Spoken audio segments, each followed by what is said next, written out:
Assalamu alaikum wa rahmatullah. Okay, let me repeat the same clause once again. How are you all? And how is the Josh? And this is going to be your first class. Okay बेटा, सबसे पहले हम बात करेंगे English में जो main components हैं which are being asked in the examination. ठीक है बेटा, जो हमें इन कम्पिटिटिव एग्जाम्स में पूछे जाते हैं, स्पेशली अगर हम इंग्लिश की बात करेंगे तो बेटा इंग्लिश में जो पहला टॉपिक है that is parts of speech. आपने बचपन में सुना होगा. ठीक है, पार्ट्स ऑफ स्पीच के बाद which I personally believe is very important, that is tense. आप tenses भी कह सकते हो. And after tenses हमारी एक टर्म आती है, एक टॉपिक आता है which is known as passivization. Are you getting my point? After passivization we have one more important topic, that's narration.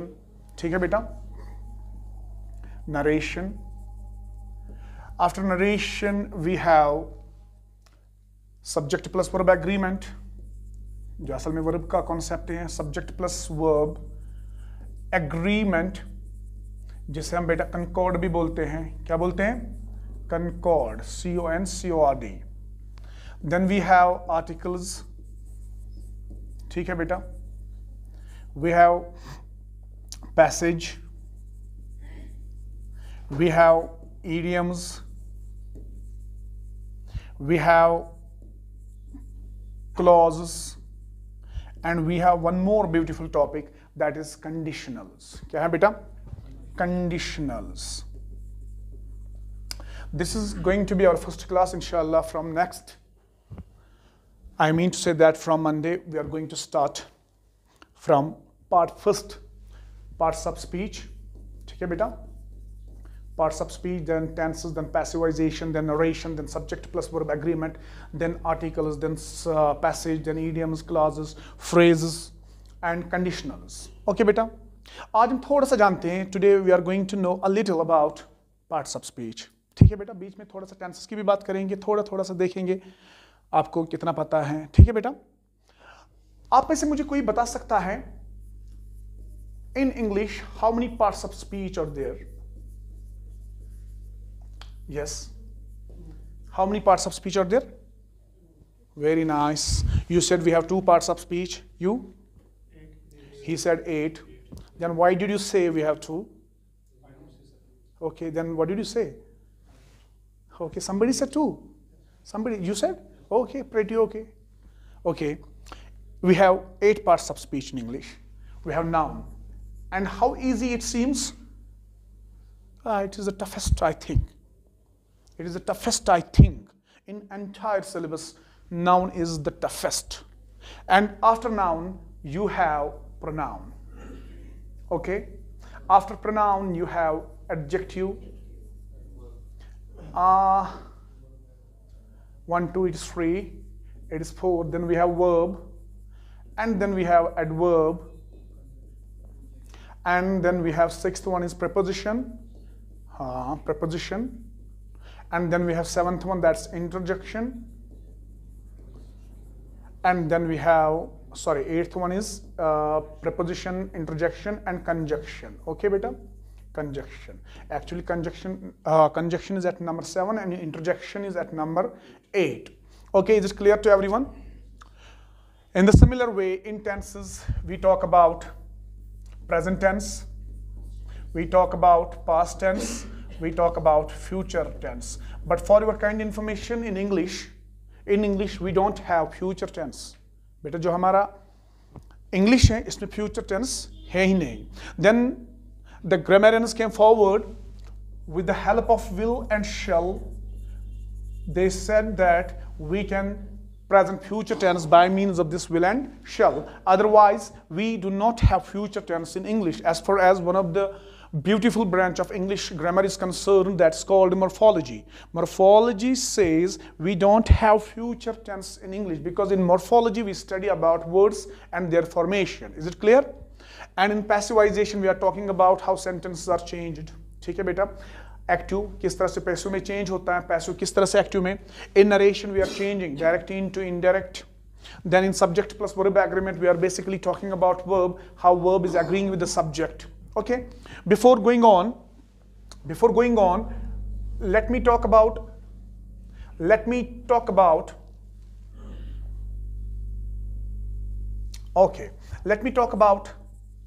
subject, verb and object. Beta, do you have any concept about subject? Okay, what subject? She said that I is subject. Yeah, I is subject. And what else? How would you define subject technically? Do remember, lovely students, do remember. Subject जो है ना, it is a doer of action. Doer of action. But every time this definition is not applicable. हमेशा ये जो definition मैंने आपको बताएं, subject is a doer of action, यानी जो काम करने वाला होता है उसी को हम क्या बोलते हैं? Subject. ये applicable नहीं है. हम बोलते हैं any unit about whom we talk. Try to understand. One of the most important elements that I'm going to teach you today is subject, then verb, then object, and after that we are going to discuss many other things. But at present you just focus on subject. What is subject? Subject is a doer of action, but every now and then it's not a doer of action. For example, what's your name? Parvez. What's your name? Your name? Your name? I will write my own name, okay? Farouk runs a race. बेटा इस sentence को आप गौर से देखो. I wrote a sentence, Farouk runs a race. ठीक है बेटा, यहाँ पे काम करने वाला कौन है? यहाँ पे दौड़ लगाने वाला कौन है? So the definition first, doer of action is clear. This Farouk is your subject. Is it clear to everyone? Okay, this is pretty clear. You got to know that subject is the doer of action, and this is pretty clear to all of you. Now I say Farouk is a teacher. Okay, mashallah, one of the best term, teacher. Farouk is a teacher. Just look at the sentence carefully. क्या Farouk यहाँ पे कोई action करता है? क्या Farouk यहाँ पे कोई नहीं? Any unit about whom we talk. ये कोई भी grammatical unit होता है जिसके बारे में हम बात करते हैं, वही क्या होता है? Subject. क्या होता है बेटा? Try to understand. What did I say? I said subject is a doer of action, but every now and then it's not a doer of action. Sometimes it's a grammatical unit about whom we talk. Is it clear to everyone? Very nice. Okay. उसके बाद बेटा verb. What is verb? Very nice. वो बहुत बड़ी चीज़ है बेटा. आप देखोगे जो एक कॉम्पिटिटिव एग्जाम में जहाँ पे आपने 30 मार्क्स इंग्लिश के कवर करने, ये सारे वर्ड्स यानी सारे टॉपिक्स किसके इर्द गिर्द घूमते हैं? वर्ब के इर्द गिर्द घूमते हैं. अगर आपको वर्ब अच्छे से क्लियर हुआ, देन मेक श्योर कि आप कोई भी पेपर इंग्लिश का कर सकते हो. What did you say about the verb just now? आपने बोला सर, जब हमने वर्ब की बात की, आपने बोला sir verb is a word that denotes action. Okay, यही तो पढ़ते आए हैं हम स्कूल में. ये दो तरह की इंग्लिश होते हैं बेटा. वन इज एकेडमिक इंग्लिश जो हम स्कूल्स में पढ़ते हैं, जो हम इवन हायर सेकेंडरीज में पढ़ते हैं, and one more is competitive English जो आप आज पढ़ोगे, आज से पढ़ोगे. ठीक है बेटा? तो आपने क्या बताया? Verb is a word that denotes action. यही बताया आपने. Very nice. मैं एक सेंटेंस यहां पे लिखता हूं. He is my brother. He is my brother. Beta, just try and just look at the sentence carefully and tell me which word is verb. Is this? Yeah, exactly. Is this verb? क्या है? Is कोई action करता है वहां पे? No. Personifies. Oh, most important term. He has used the word personification. पता नहीं किस ईयर में इसने पढ़ा होगा, यहाँ पे इसकी टर्म. हाँ, personification. असल में जो personification है, it's a poetic device. It's a poetic device where we attribute human qualities to non-humans. इसको लेकिन इस competitive exam के साथ कुछ नहीं करना है. It's a literature. ये literature है. What I'm saying personification is a poetic device where we attribute human qualities to non-humans. I'm not saying non-living things. I'm saying non-humans. For example, I'm saying the birds और singing. बेटा ये singing जो है ना, किन का attribute है, किन की क्वालिटी है? ह्यूमंस की क्वालिटी. और यहां पे मैंने किसको दी? बर्ड्स को, तो इसी को हम बोलते हैं personification. And here nothing is like that, here nothing is like that. मैंने आपको सिंपली बोला what's verb, you said that sir verb is a word that denotes action, and now I wrote a sentence on the board, he is my brother. Just imagine for a while, क्या is कोई action दिखाता है? नहीं sir, ये कोई action नहीं दिखाता। तो आपकी जो डेफिनेशन है हम कहेंगे सर ये एप्लीकेबल नहीं है। ठीक है, अब मैं और एक सेंटेंस दिखाता हूं। आपका नाम क्या है बेटा? खुश रहो, just be happy, this is the first day. पहले दिन अगर आप टेंशन में रहे क्या करेंगे क्या नहीं करेंगे, तो बेटा फिर एग्जाम गया तेल लेने। ठीक है बेटा, don't be afraid of English grammar. As long as I am here, I am going to make everything clear. I am going to make everything very simple. मैं इनको इतना सिंपल बनाऊंगा इन चीजों को कि आपको लग जाएगा कि आप ही ग्रामरियंस हो। ठीक है, हाँ आ जाओ। आप लोगों ने बताया verb is a word that denotes action. तो मैंने एक सेंटेंस लिखा he is my brother. इस क्या है बेटा? verb. लेकिन इसने कोई एक्शन दिखाया नहीं। अब मैं दूसरी चीज यहां पे लिख रहा हूं, क्या नाम है बेटा आपका? नहीं, मैं अपनी बेटी का नाम लिखूंगा, फरवा। Farwa is my daughter's name. Okay, Farwa watches TV. ठीक है, by the way she doesn't watch TV yet. अभी वो टीवी नहीं देखती है। अब मैंने यहां पे लिखा Farwa watches TV। तो बेटा ये watch जो है ना, ये क्या है? ये कोई एक्शन दिखाता है क्या? फरवा, मैं थोड़ा कैमरे से इधर जाता हूं, क्या फरवा इस तरह टीवी देखती है? नहीं। बेटा आपका नाम क्या है? अजहर। क्या आप इस तरह टीवी देखते हो? No no no no no no no. तो बेटा ये वर्ब जो है ना, definitely it shows action, it shows state as well, ये कैफियत दिखाता है बेटा। And at the same time it denotes being, it denotes being. तो बेटा आज आप लोगों ने याद रखा, ये वर्ब जो है ना, ये बहुत बड़ी चीज है। क्या है? बहुत बड़ी चीज है। It denotes action. अब मैं एक्शन वाला कोई सेंटेंस लिखता हूं। अजहर है आपका नाम बेटा? Azhar runs a race. ये रन जो है ना बेटा, इट इज एक्शन। जब ये दौड़ता है तो एक्शन होती है। ठीक है बेटा। बीइंग इज, ठीक है बेटा। स्टेट वॉट्स, एक हालत, फरवा की हालत बयान की जा रही है कि वो कैसे टीवी देखते हैं। वो बैठ के बेचारे टीवी देख रही है। ठीक है, टीवी देखती है। क्लियर? सब्जेक्ट बेटा क्लियर हुआ? सब्जेक्ट क्लियर हुआ? वर्ब क्लियर हुआ? वर्ब क्लियर हुआ? हाँ या ना? मैंने बोला verb is a word that denotes action. Action भी मैंने दिखाया बेटा। इट शोज स्टेट, स्टेट भी मैंने दिखाया।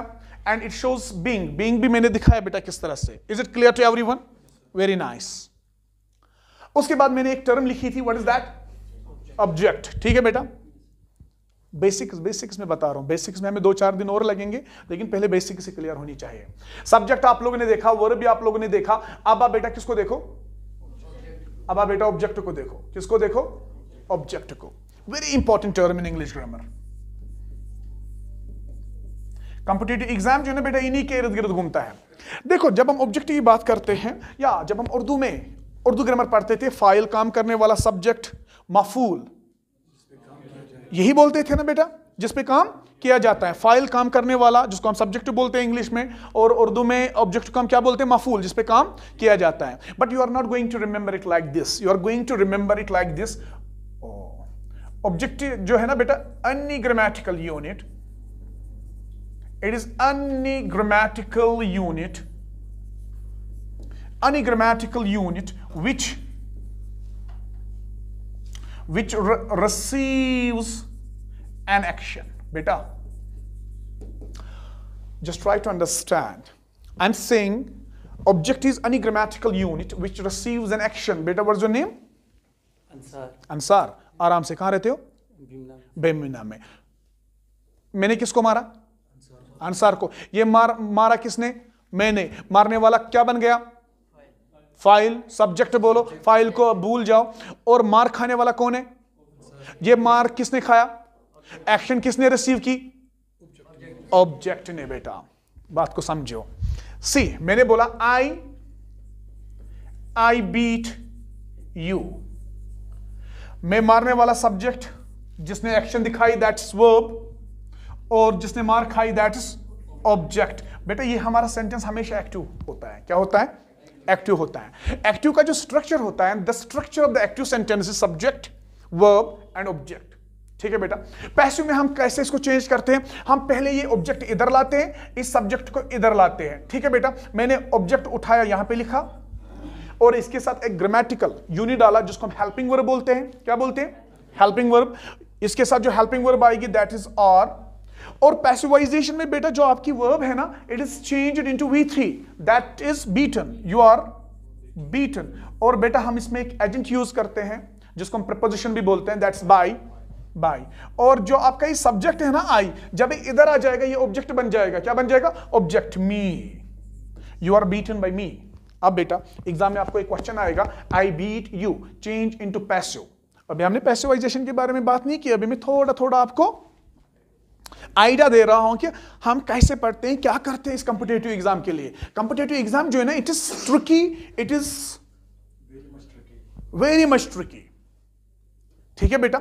ये ट्रिकी है, इसमें आपने थोड़ा सा ना बहुत अटेंटिव रहना है, ठीक है बेटा। अब आप लोगों ने कितने टर्म सीखे हैं? सब्जेक्ट भी सीखा, वर्ब भी सीखा, लेकिन वर्ब आपने अभी कुछ नहीं सीखा बेटा। वर्ब का थोड़ा सा कॉन्सेप्ट आपको मिल गया, वर्ब का मतलब आयोटा के बराबर। ये वर्ब बहुत बड़ी चीज है, खतरनाक चीज है। और आपने ऑब्जेक्ट के बारे में सीखा। लेकिन बेटा एट द सेम टाइम मैं आपको बताता हूं, ये ऑब्जेक्ट जो है ना, ये दो तरह का होता है। It's of two types. एक ऑब्जेक्ट आपका डायरेक्ट ऑब्जेक्ट होता है और एक ऑब्जेक्ट आपका इनडायरेक्ट ऑब्जेक्ट होता है। Are you getting my point? What did I say? I'm saying that object is of two types. One is called a direct object and another one is indirect object. बेटा अब देखो इसी sentence को देखो, I beat you। मैं इसको थोड़ा सा चेंज करता हूं, मैं लिखता हूं I beat you with a stick। Very nice. I beat you with a stick। यहां पे बेटा मैंने दो ऑब्जेक्ट्स यूज किए, यू एंड अ stick, ठीक है बेटा। इनमें से एक डायरेक्ट ऑब्जेक्ट होगा and one more will be indirect. अब आप कैसे पहचानोगे which one is direct and which one is indirect? तो बेटा हमेशा याद रखना, जो एक्शन को रिसीव करता होगा, जो एक्शन को रिसीव करता होगा that is direct, that is direct. और जो लास्ट पे यूज होगा that is indirect, that is indirect. But sometimes, अब यहां पे और एक ग्रामेटिकल पॉइंट सीखो, sometimes we change the place of these objects। हम कभी कभार इस u को यहां लाएंगे, इस stick को यहां लाएंगे, लेकिन उस टाइम जो आपका डायरेक्ट ऑब्जेक्ट होता है इसके आगे प्रीपोजिशन टू लगता है। बेटा try to understand.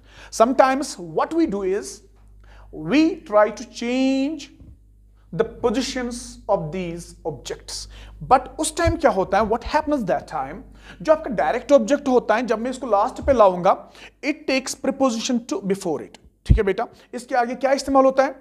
preposition to। आप करके देखो, मैं लिखता हूं I beat with a stick, I beat with a stick to you। Did you understand? बेटा जब भी आप ऐसे सेंटेंसेस देखोगे, यानी टू होगा किसके आगे? ऑब्जेक्ट के आगे, समझ लेना ये वाला ऑब्जेक्ट आपका डायरेक्ट ऑब्जेक्ट होगा और जो पहला वाला ऑब्जेक्ट फिर सेंटेंस में आएगा वो इनडायरेक्ट वाला ऑब्जेक्ट होगा। तो बेटा कितने टर्म्स आप लोगों ने सीखे? सबसे पहले आप लोगों ने क्या सीखा? What did you learn? Subject, then verb, then object, ठीक है बेटा।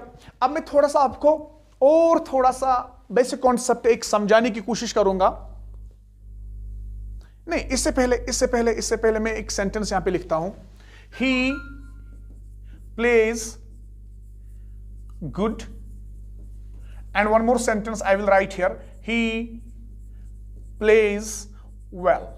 बेटा टेल मी, क्वेश्चन आ गया आपको एग्जाम में, tell me which sentence is correct and which is not correct, which one is grammatically correct and which one is not grammatically correct। He plays good, जब आप उर्दू की ट्रांसलेशन इसको करते हो वो अच्छा खेलता है, he plays well वो अच्छा खेलता है, तो उर्दू की ट्रांसलेशन तो यही आएगी।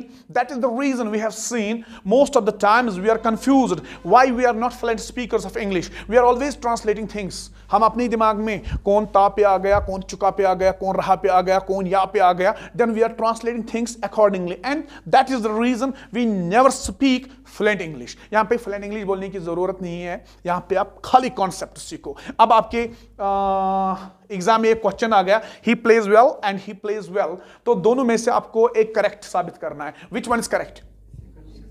ही प्लेज गुड क्यों नहीं है? इतना अच्छा सेंटेंस में लिखा ही प्लेज गुड। आप देखो गुड की हैंडराइटिंग मैंने कितनी अच्छी लिखी है। हाँ देखो बेटा, यहां पे मैं आपको थोड़ा सा कॉन्सेप्ट दूंगा पहले एडजेक्टिव का। किसका? एडजेक्टिव का। And then I will be talking about adverb. बहुत बड़ा टॉपिक है बेटा ये। एडजेक्टिव आपको एक दिन पढ़ना है, एडवर्ब आपको एक दिन पढ़ना है, तो पार्ट्स ऑफ स्पीच में कम से कम 8-10 दिन लगते हैं। ठीक है बेटा? तो अब आप में से मुझे कोई बताओ व्हाट इज एडजेक्टिव? हाँ वेरी नाइस, बचपन में याद रखा उसने, सिफत तो बोल दिया, सिफत। Very good, excellent. What is adjective? Excellent, सिफत ही है। थोड़ा डिफाइन करो डरने के बगैर।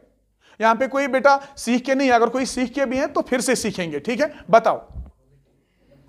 वेरी नाइस बेटा, ये जो एडजेक्टिव है ना, it denotes qualities, it denotes qualities of noun और प्रोनाउन। यही पढ़ा ना बेटा?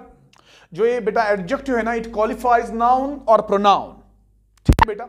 और एडवर्ब जो है ये क्या करता है बेटा? It modifies adjective, it modifies adjective, it modifies verb, and it modifies another adverb बेटा याद रखो। and it also modifies conjunction and preposition। अभी उनके बारे में बात मत करो बेटा। और बहुत सारे even I believe पूरे जम्मू कश्मीर में जब हम बात करते हैं it modifies conjunction and preposition, बहुत सारे बंदे ऐसे होते हैं जिनको पता भी नहीं होता है, except the professors of Kashmir university. हाँ, जो कश्मीर यूनिवर्सिटी के प्रोफेसर है ना हमारे, दे आर रियल जेम्स, तो उनको खाली पता है how adverb modifies conjunction and preposition. आप बेटा जम्मू कश्मीर में देखो, जो ना पढ़ाते होंगे, they will never talk about adverb like it modifies conjunction and prepositions, except professors who teach in Kashmir university और जम्मू यूनिवर्सिटी या बाकी यूनिवर्सिटीज में। ठीक है बेटा? वैसे प्रोफेसर्स नहीं बने होते हैं। तो बेटा हमने एडजेक्टिव को देखा, हमने बेटा एडवर्ब को देखा, आपने खुद बताया it denotes qualities of noun and pronoun. Clear हो गया जो हम पढ़ते आ रहे हैं। और फिर आपने बोला what is adverb? Adverb is a word which modifies adjective, verb and another adverb. अब बेटा सेंटेंस की ओर आ जाओ। What is this? He, subject. Very good, अभी पढ़ा। अब आपको डिनोट करना आएगा सब्जेक्ट क्या है। बात चल रही है ही के बारे में, क्या करता है? खेलता है। तो ये क्या बन गई आपकी? वर्ब। गुड क्या है बेटा? एडजेक्टिव, सिफत। तो बेटा एडजेक्टिव का काम क्या है? एडजेक्टिव का काम है नाउन और प्रोनाउन को मॉडिफाई करना। लेकिन यहां पे आपका एडजेक्टिव किसको मॉडिफाई करता है? वर्ब को। और इसका एक काम नहीं है, इसका एक काम नहीं है। Since it doesn't have to modify verb, तो ये वाला सेंटेंस हमारा क्या हो गया? गलत हो गया बेटा। हम कितनी बार सेंटेंसेस बोलते थे बॉयज ना, जब हम मैच खेलते हैं कभी कभार, वैसे हम नहीं खेलते हैं तो आप खेलते होंगे। ठीक है? तो हम क्या बोलते हैं? he played good, isn't it so? He plays good. But today you came to know, you got to know that this is grammatically incorrect sentence. He plays good. वो अच्छा खेलता। तो ये बेटा गुड जो है ना, दिस इज एडजेक्टिव, जो क्वालिटीज डिनोट करता है किसकी? ही की या किसी नाउन की। ही आपका प्रोनाउन हो गया ना बेटा। ठीक है? अब दूसरा सेंटेंस देखो, he plays well। ये well जो है ना बेटा, this is your adverb, this is your adverb. Adverb का काम क्या है? जो मैंने अभी बता दिया, इट मॉडिफाइज एडजेक्टिव, वर्ब। तो बेटा ये जो प्लेज है ये क्या है? वर्ब। वो खेलता है, वो अच्छा खेलता है। पहले सेंटेंस में जब मैंने बोला वो खेलता, लेकिन दूसरे में मैंने बोला वो अच्छा खेलता। खेलने में क्या ऐड हुआ? अच्छा। तो इस एडवर्ब ने मॉडिफाई किया किसको? समझे बेटा? समझे? Very good. तो आपने क्या क्या सीखा? आप लोगों ने थोड़ा सा नाउन का सीखा, आप लोगों ने सब्जेक्ट का सीखा, आप लोगों ने वर्ब के बारे में थोड़ा सीखा, and you also learn something about object, direct, indirect, and you also learn about adjective and adverb. लेकिन एडजेक्टिव और एडवर्ब इतना ही नहीं है, जब आप एडवर्ब और एडजेक्टिव पढ़ोगे तो तब आपको पता चलेगा। ठीक है बेटा? अब मैं आपके सामने एक सेंटेंस लिखता हूं। मैंने आपको ऑब्जेक्ट का केस समझा दिया, ऑब्जेक्ट क्या होता, सॉरी सॉरी, हाँ हाँ,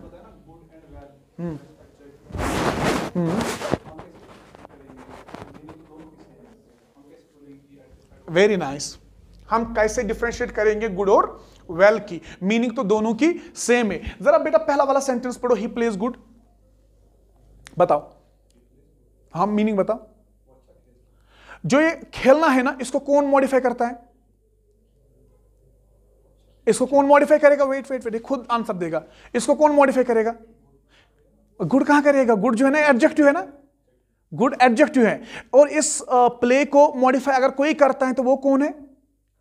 एडवर्ब है। तो ये गुड जो है ना, ये मॉडिफाई करेगा ही को, ये प्ले को मॉडिफाई नहीं करेगा। इसीलिए मैंने आपको पहले ही बोला, we always believe in translation. बोला कि नहीं? वही मैं बता रहा हूं ना, ही इज गुड। वो बेटा प्रीपोजिशन का कॉन्सेप्ट है, अभी उसको साइड में रखो, अभी उसको साइड में रखो। अभी देखो बेटा, वेल पर्सन तो कभी आएगा ही नहीं, वेल पर्सन तो कभी आएगा ही नहीं। जब आप गुड पर्सन बोलोगे, अब देखो, अब मैंने लिखा ही इज अ गुड पर्सन, समझो ये पर्सन क्या है? नाउन ही है ना। एडजेक्टिव के बारे में आपने क्या बता दिया खुद ही? It denotes qualities of noun और प्रोनाउन, या इट मॉडिफाइज नाउन और प्रोनाउन। अब बेटा इस सेंटेंस को देखो, he is a good person. ये गुड किसको मॉडिफाई कर रहा है? पर्सन को। ये पर्सन क्या है? नाउन। तो आपका इस सेंटेंस करेक्ट बन गया। अब फिर से इस सेंटेंस को देखो, ही प्लेज गुड। मैंने आपको बोला, जब हमने स्टार्ट किया मैंने आपको बोला, हम हमेशा बिलीव करते हैं किस पे? ट्रांसलेशन पे। दैट इज द रीजन हम एग्जाम में हमेशा क्वेश्चंस गलत करते हैं। आप सेंटेंस यहां तक पढ़ो, he plays, what does it mean? नहीं, वो खेलता है। इट मीन्स वो खेलता है। जब हमने बोला ही प्लेज, वो खेलता है। अब हम कभी बोलते हैं वो अच्छा खेलता है, हमने किसको मॉडिफाई करना है? खेलने को उसको मॉडिफाई नहीं करेंगे, हम उसके खेलने को मॉडिफाई करेंगे। तो ये खेलना जो है ना बेटा, जब हम इसको मॉडिफाई करते हैं, ये जो वर्ब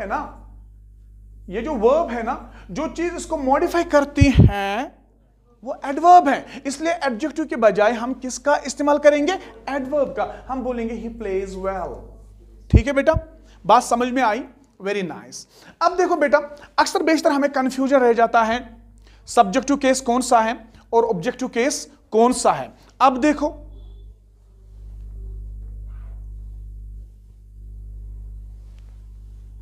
देखो बेटा, जो आपके प्रोनाउन है ना, इट हैज टू टाइप्स। हमेशा याद रखना, इसकी टू ही टाइप्स नहीं है, मैं आपको वो बेसिक टू टाइप्स बता रहा हूं जिनके साथ आपने बहुत ज्यादा डील करनी है, यानी जिनको आपको अपने पीछे आगे इधर उधर घुमाना है। One is called subjective pronoun SP and one more is called objective pronoun। बेटा अंडरस्टैंड करो, अभी हमने पढ़ा सब्जेक्ट और ऑब्जेक्ट, अभी हमने पढ़ा। अब इस सब्जेक्टिव प्रोनाउंस कौन से प्रोनाउंस हो गए? सब्जेक्टिव प्रोनाउंस वो प्रोनाउंस हुए जिनके बारे में हम बात करते हैं या जो कोई एक्शन करते हैं। और ऑब्जेक्टिव प्रोनाउंस कौन से प्रोनाउंस हो गए? जो किसी एक्शन को रिसीव करते हैं। तो बेटा यहां पे आपका जो आई है ना, what is it? It is subjective pronoun. इसका ऑब्जेक्टिव प्रोनाउन पता है कौन है? शाबाश शाबाश शाबाश। नहीं, किसी ने बोला मी। Very nice. इसका बेटा ऑब्जेक्टिव प्रोनाउन आएगा मी। Excellent point. हमेशा याद रखना बेटा, आई जो है ना बेटा, ये आपका सब्जेक्टिव प्रोनाउन है। मी इसका क्या है? ऑब्जेक्टिव प्रोनाउन है। वी ये क्या है बेटा? सब्जेक्टिव। और इसका ऑब्जेक्टिव क्या आएगा? Us. Remember all these elements, because आगे जब आप आगे जाओगे इन्हीं की बात करनी है। यू, वेरी गुड, इसका यू ही ऑब्जेक्टिव प्रोनाउन आएगा। ही, कोशिश करो बोलने की, डरने के बगैर। हम जीरो से, वेरी गुड, हिम, हम जीरो से स्टार्ट कर रहे हैं ना बेटा, तो डरो मत। She, very good, her, they, them। तो बेटा all these pronouns are called subjective pronouns। Why they are called subjective pronouns? Because we sometimes talk about them or sometimes they perform any action। या तो ये कोई काम करते हैं या इनके बारे में हम बात करते हैं। And these are called objective pronouns. क्या बेटा?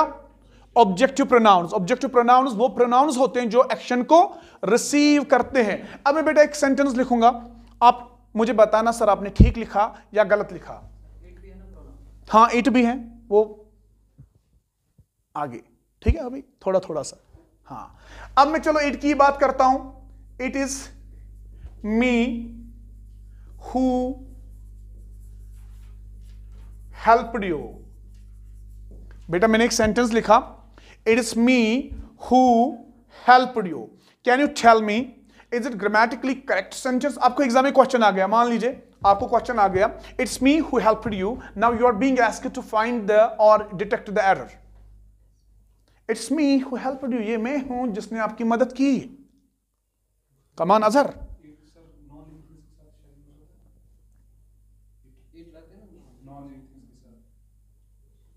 फिर मैं यहां पे क्या लिखूं? It is I who help you. शाबाश, वेरी गुड, एक्सीलेंट, ग्रेट। क्या नाम है बेटा आपका? तो अंसार ने सही एरर डिटेक्ट किया है। तो अंसार जो है इसने फोकस इस पे किया, इस मी पे। मी कौन सा केस है? नहीं, ऑब्जेक्टिव केस है ना बेटा। मी जो है it is your objective case. तो जब अंसार ने इस मी पे फोकस किया तो इसको अंदर से कुछ गड़बड़ लगी। क्या लगी? Deep inside he feels it should not be there, instead of me there should be I. लेकिन ये भी अभी इसको नहीं पता है कि क्यों। इजंट इट सो? पता है क्यों?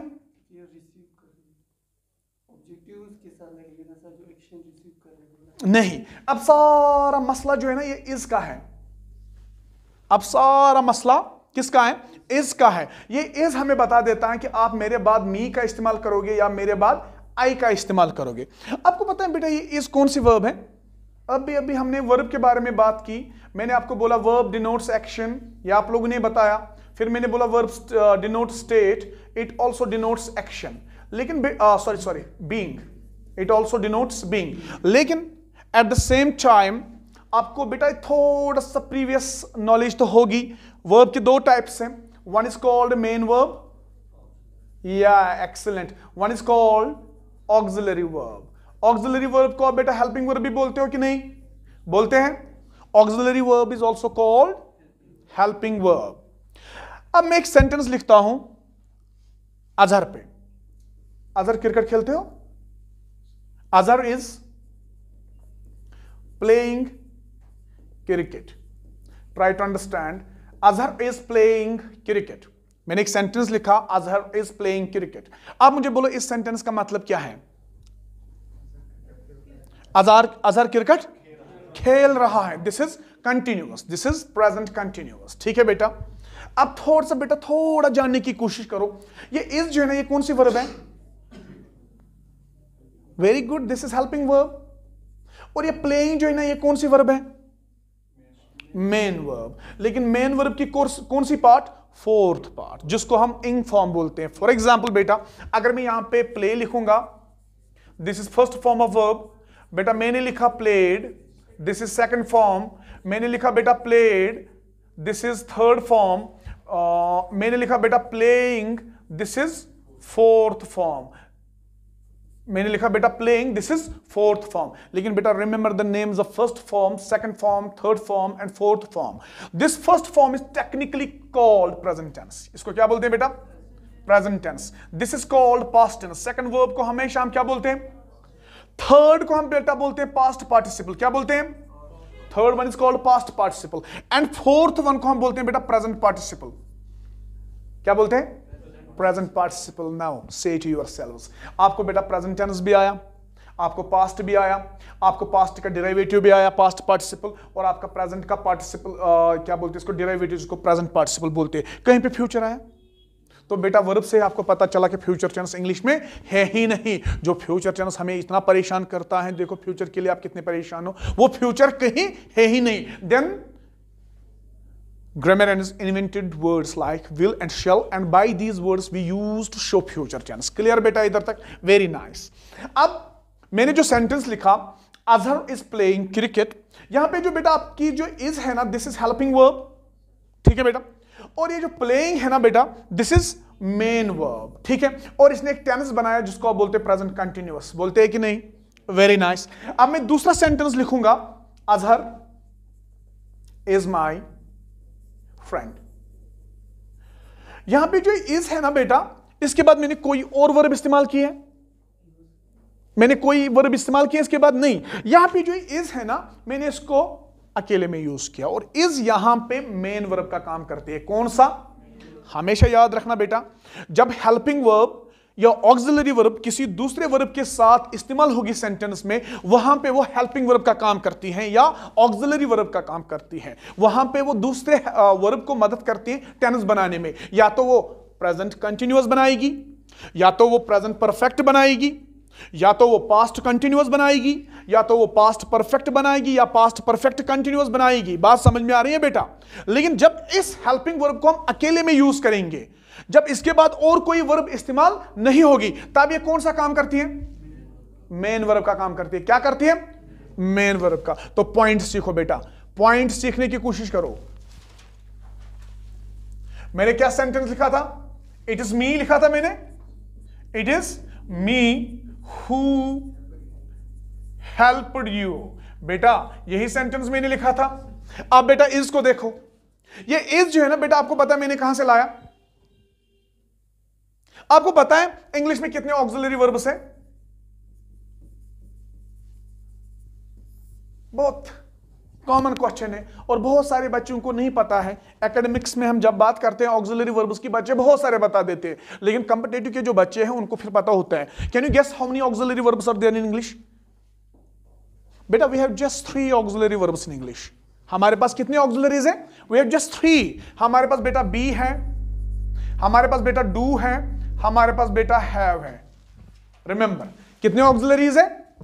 अजर we have just 3 auxiliary verbs in English. लेकिन बेटा ये बी जो है ना, इसी से हम निकालते हैं इज, एम, और फिर इन्हीं का पास्ट बन जाता है वॉज या वर। बेटा इन्हीं का पास्ट पार्टिसिपल बन जाता है बिन और बीइंग। बेटा बात समझ में आ रही है? इज, एम, और, वॉज, वर, बिन, बीइंग। और ये बेटा डू जो है ना, इससे निकलता है आपका बेटा डिड, इससे बेटा आपका निकलता है डन, और इससे बेटा आपका निकलता है डज और डूइंग। बेटा बात समझ में आ रही है? Very good. तो बेटा ये जो हैव है ना, इसी से आपका निकलता है बेटा हैज, हैड और हैविंग। ठीक है बेटा, जस्ट ट्राई टू अंडरस्टैंड। इन चीजों को समझने की कोशिश करो। Basics is very important. Basics पता नहीं है बेटा, आप कोई भी इंग्लिश पढ़ लो, it is of no use. जब तक ना आपको बेटा बेस स्ट्रॉन्ग होगी ना, प्रीवियस नॉलेज होगी, तो तब तक बेटा it is gonna be all waste. ये सारा का सारा क्या होगा? वेस्ट होगा। अब बेटा इस को देखो, यहां पे ये इज जो है ना, इसके बाद कोई और वर्ब यूज की मैंने? No sir. तो यहां पे जो ये इज है ना, ये कौन सा फंक्शन कर रहा है? ऑक्सिलरी वर्ब का या मेन वर्ब का? अंडरस्टैंड करो, ट्राई टू अंडरस्टैंड। कौन सा फंक्शन कर रहा है? मेन वर्ब का। बेटा जब ये इज, यानी जिसको हमने कहां से निकाला? बी से, जब ये मेन वर्ब का काम करेगी, मेन वर्ब के बाद बेटा कभी भी ऑब्जेक्टिव केस इस्तेमाल नहीं होता है। Did you understand? Main verb के बाद हमेशा बेटा सब्जेक्टिव केस का इस्तेमाल होता है। बेटा किसका इस्तेमाल होता है? सब्जेक्टिव केस का। दैट इज द रीजन आज से आप कभी नहीं बोलोगे it's me who helped you, ये मैं हूं जिसने आपकी मदद की है। आप बोलोगे sir it is I who helped you. Understand? ये क्वेश्चन बार बार एग्जाम में पूछा जाता है बेटा। This question is frequently being asked in the examination. ये वाला क्वेश्चन हमेशा पूछा जाता है। Did you understand? Very good. कितने पॉइंट्स आप लोगों ने सीखे? कितने पॉइंट्स आप लोगों ने सीखे? हाँ बेटा, how many points did you? कुछ यहां घुस रहा है बेटा। कितने पॉइंट्स वहां से बता दो।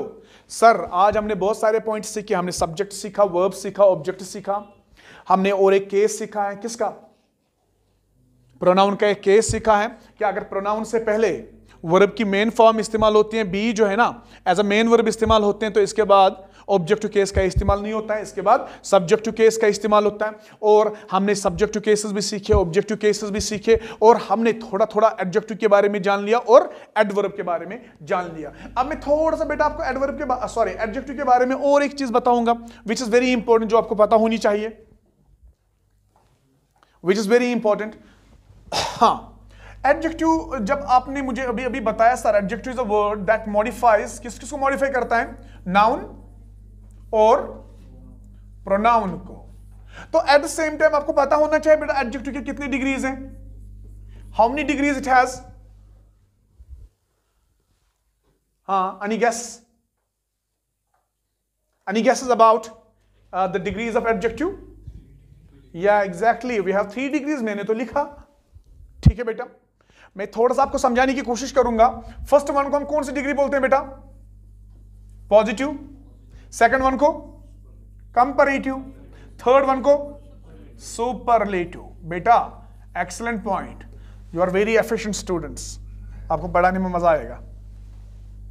हाँ, लेकिन ध्यान, और जो जो चीज पढ़ोगे वो घर में रिकैपिचुलेट, क्योंकि ये ग्रामर जो है ना ये इंटरलिंक्ड है। आप देखोगे ये सारी चीजें आपस में मिली जुली हैं। ठीक है, अब जब मैंने एक सेंटेंस लिखा, Farooq is a smart teacher. चलो टीचर ही मैं लिखता हूं, आज तो खुद की तारीफें मैं खुद ही करता हूं। फारूक इज अ स्मार्ट नहीं बेटा, it's not smart, most of the times we say smart, isn't it so, it is smart. SM जो है ना इनको मिलाओ, smart. Farooq is a smart teacher. यहां पे किसी के साथ कोई कंपैरिजन है नहीं, ये पॉजिटिव डिग्री है ना बेटा, ये पॉजिटिव डिग्री है। अब मैं कहूंगा फारूक अंदर से स्मार्ट है। ठीक है, फारूक अंदर से स्मार्ट है, तो मैं क्या लिखूंगा, Farooq is smarter than Azhar. बेटा जब मैंने स्मार्टर लिखा तो आपके मुंह से अचानक क्या निकल गया, देन निकल गया, isn't it so? खुद निकला कि नहीं? So you got to know after every comparative degree you have to use then. बेटा जब मैंने स्मार्टर लिखा मुंह से खुद ब खुद क्या निकल गया, देन निकल गया। सो आप लोगों ने ग्रामेटिकल पॉइंट सीखा, जब भी आप कंपैरेटिव डिग्री का इस्तेमाल करोगे, since you are using comparative degree you have to use preposition then. ठीक है बेटा, अब मैं बोलूंगा फारूक क्लास में सबसे ज्यादा स्मार्ट है, यानी सबसे ज्यादा। यहां पे कंपैरिजन कितनों के दरमियान है, 2। फारूक और अजहर के दरमियान कंपैरिजन था 2 के दरमियान, यानी जो आपकी कंपैरेटिव डिग्री है it shows comparison between 2 people. Okay, जो बेटा आपकी सुपरलेटिव है ना ये 2 से ज्यादा के दरमियान कंपैरिजन दिखाता है सबके साथ। ठीक है, अब मैं लिखूंगा फारूक इज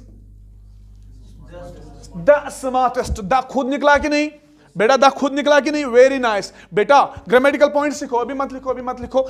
जब आप बैठो जब आप बेटा, इसका मतलब ये मुझे बोल रहा है कि क्लास खत्म करो, हम थक गए हैं। चलो, तो बेटा जब मैंने सुपरलेटिव की डिग्री इस्तेमाल की तो अंसार के मुंह से खुद ब खुद क्या निकला, द। यानी बेटा सुपरलेटिव डिग्री से पहले हमेशा क्या यूज होता है, द का इस्तेमाल होता है, और कंपैरेटिव डिग्री के बाद ग्रामेटिकल पॉइंट देन का इस्तेमाल होता है। मैंने लिखा Farooq is the smartest teacher. Farooq is the smartest teacher in the school. Oh my God. तो बेटा ये जो smartest है इससे पहले मैंने क्या इस्तेमाल किया, the. Very good, ये पॉइंट क्लियर। अब बेटा एक और पॉइंट है, आप याद रखो, we have some adjectives, उनको हम बोलते हैं क्या, ये पढ़ो मैंने क्या लिखा, Latin adjectives। ये मैं बेटा बॉक्स में रखता हूं। We have inferior, we have superior, we have junior, we have senior।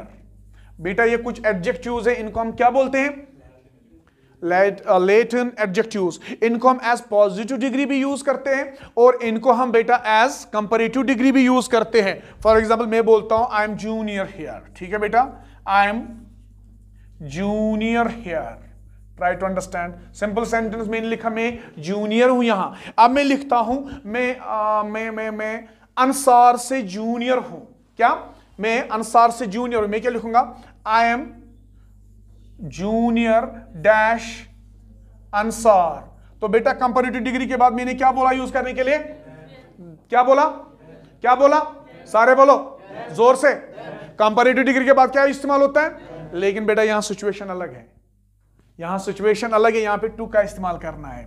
बेटा जब भी कंपैरेटिव डिग्री की बात आएगी इन लेटिन एडजेक्टिव्स के साथ, यहां पे देन का इस्तेमाल नहीं करना है, यहां पे टू का इस्तेमाल करना है। I believe you like today's lecture, am I right?